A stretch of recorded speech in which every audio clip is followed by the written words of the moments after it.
I am, that's why my daughter is laughing back there. I am a very strong-willed person. And that's really, really hard sometimes. I think I've gotten better in the years I've been married, but it is a struggle at times because I do want my way, and when I feel very strongly about something, I want it to go that way.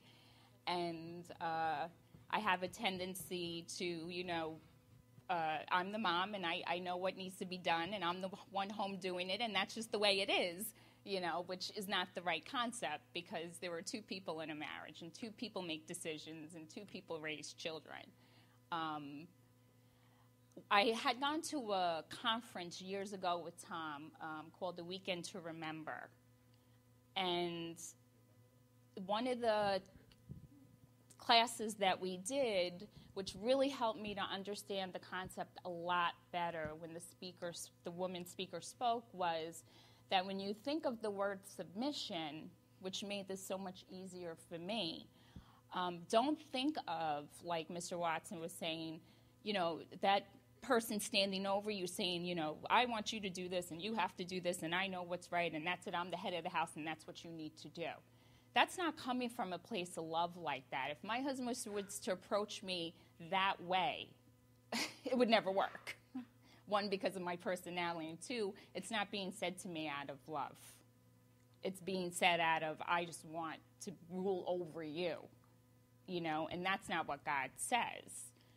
When this woman talked about it, she talked about the fact that as women, we are supposed to come alongside our husbands. It's not that they stand over us and they tell us, with the whip.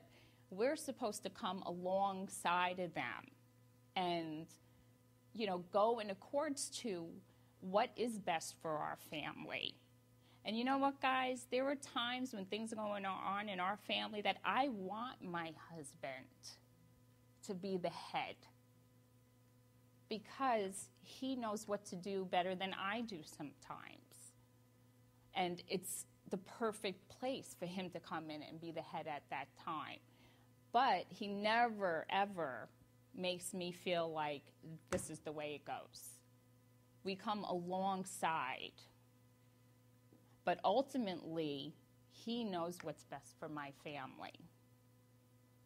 And I think once I understood that, I had a lot more better sense of the word submission, if that makes sense.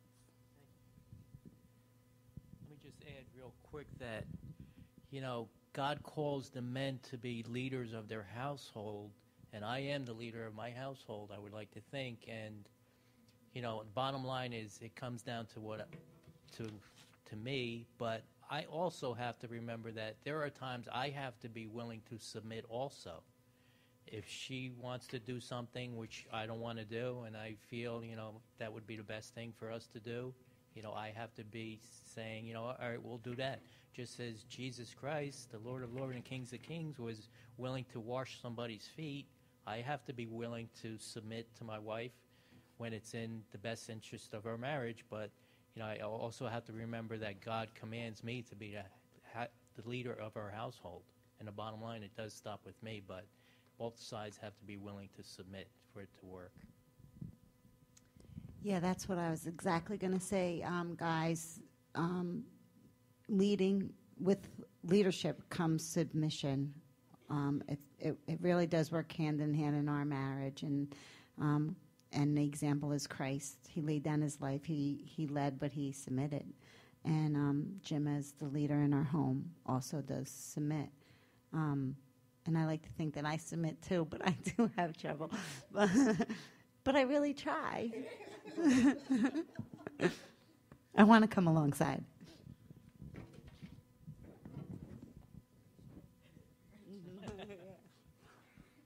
I have an interesting question. And this might be even more interesting because you both admitted to, being in relationships with unsaved people before getting married. But now, even looking back, what advice would you give in terms of, for the students, in looking, when the day comes and God puts on their heart that it's time to be married and they think that this is the one, What advice would you give on, I guess, well, one, what to look for in the spouse, but two, how to know, how to feel that you found the right person that God has for you to marry? Well, first I would say is pray. Pray, you guys are at that age now, you should be praying every day for God to send you your spouse. Whether, boy or girl, pray every day, God, send me this godly person who's going to put you first and foremost, who's going to love me as much as they can, who I can love as much as I can, how we can bring up good, strong Christian leaders. Pray every day for that in your lives, and realize that, when you are dating this person and you have an interest in wanting to maybe do that next step and get married and thinking about it, ask yourself, do I want to spend the rest of my life with this person? Because it is a lifelong commitment. Do you want to commit yourself to this person, to submitting to this person, to putting this person first in your life, to serving this person every day? Because that's what you do. You serve your spouse. I serve my wife and she serves me. And you have to ask yourself, do I want to do this with this person for the rest of my life? Do I love this person this much? And do you think this person is going to love me this much? Can you see it? God will send you the signs. God will let you know if this is the right person. But you have to pray for his guidance, and you have to pray for his wisdom to show me this person. Lead this person to me, and he will. And you all know your own personalities, and you know what it is that attracts you, and that you want. And I'm sure you think about what you like and what you don't like. But the question was, how do you know? And you just, honestly, you just know that person is the right person for you. There's no secret, there's nothing secret I could tell you. You just know. You know in your heart. You know in your gut. You just know when that person's the right person. But like Jim said, be praying for that person, because God has somebody for everybody, I think. I tell people that, especially people my age, I have friends I talk to about this, and I said, you look for deal breakers. Is there things that you can't change anybody. So a lot of people start marriage and they have this idea, and especially, I don't want to be sexist, but a lot of women think they're going to change men. There's a man that's out partying all weekend and all, and the woman thinks, I'm going to marry him or have a couple of kids, he'll calm down, and she becomes very disillusioned because it does not happen. So realize that you're not going to change anybody. So you look for deal breakers, something that you cannot deal with for the rest of your life. And if you see them, you run. Don't stay in it, you run, because you're wasting your time, But most of all, you got to know yourself. Know yourself. Know what you like. Know how you are. I can tell you what my imperfections are. I'm not perfect. And Lexi, right? Yeah, she knows. And Patty knows, too. I'm far from perfect, but I know I'm imperfect, but yet Patty loves me. Even though I'm perfect, in all my imperfection, because none of us are perfect. But just realize who you are, and that would definitely help you. This is a good question, I think, in terms I'm going to speak from a woman's perspective. For me, one of the biggest things is finding, when my daughters get married, I always think to myself, what kind of husband do I want for my daughters? They are the most precious thing that me and their father have. And what do I want for them? I want a man that is going to love them like God loved the church. I want a man who is going to love my daughters like the Lord, like God loves us, unconditionally. Coming from a place of not having a dad, my father left when I was 10. And he left. He was in and out of my life. He's not in my life to this day. I don't even know where he is. That's really hard. I don't want that for my daughters.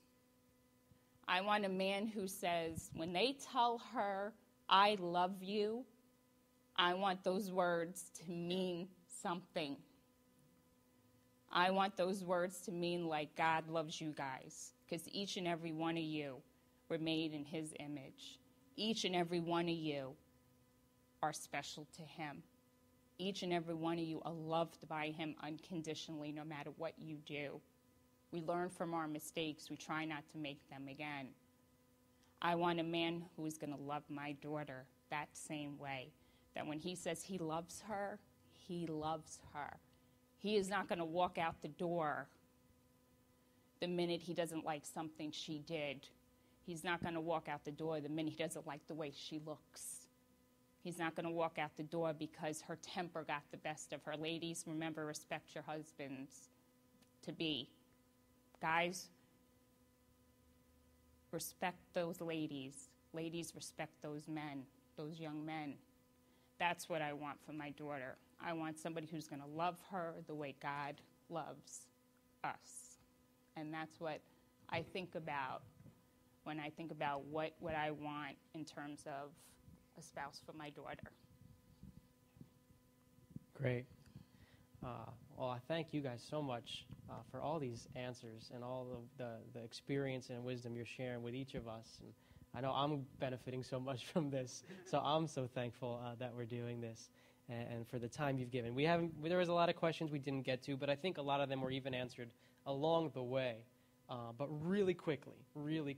There's one that stood out to me that I was like, I want to get this one in, and it's to the guys. So short answer real quick. How did you propose to your wives? And it even asks Mr. Worth, was it at a McDonald's? No. It should have been. It should have been, but it wasn't. Actually, it was at a racetrack. I was training racehorses at the time, and we were at this big fancy restaurant up at the Meadowlands, the top floor, big restaurant, and she knew it was coming. She knew it. I went to her father and asked him if I had permission to marry her, and he said yes. And I took her out to dinner. We went to this fancy restaurant and got down on one knee and asked her, "Would you marry me?" And the rest is history. That is something that you never, Yeah. ever forget that Yeah. moment. That Make it was- special. Did you say yes? I said yes. I didn't say no to that. I said yes right away. I wanted to make it memorable, so I decided to do it on a special day.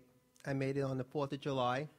We had a party, had friends over, and I wanted to wait for the fireworks to start. And I asked her to marry me. Yes. And of course she said yes, because, yes. And then I was out looking for a hole. Yeah, and then the next day she was out there looking for a hole, so I didn't change my mind. Thank you all so much. Well, we give them a big thank you and a big round of applause for giving their time and for sharing all of this. Thank you so much. Thank you. Yeah, wonderful.